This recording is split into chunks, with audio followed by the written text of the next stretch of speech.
One of the keys to getting a good fire going is a supply of fresh dry kindling. Now that does involve the use of a sharp object, which could potentially pose a danger. So I have a really quick trick to share that just may help keep you a little bit safer. When getting set to process a little kindling for the old fire, it's fairly typical to hold the section in place with your hand prior to making the cuts.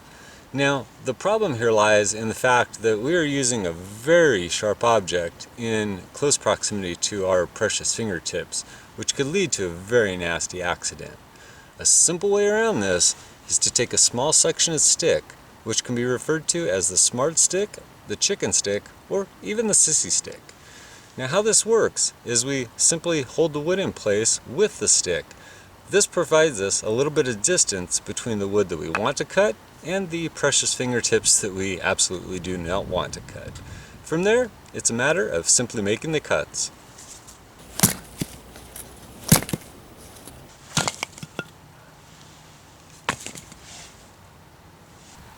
Well, I hope this simple trick comes in handy for you the next time you're around the old fire.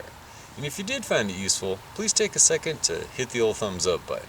Lets me know that you enjoyed the video, not to mention I really appreciate it as well. And until next time, y'all take the best care, and we'll be seeing you soon.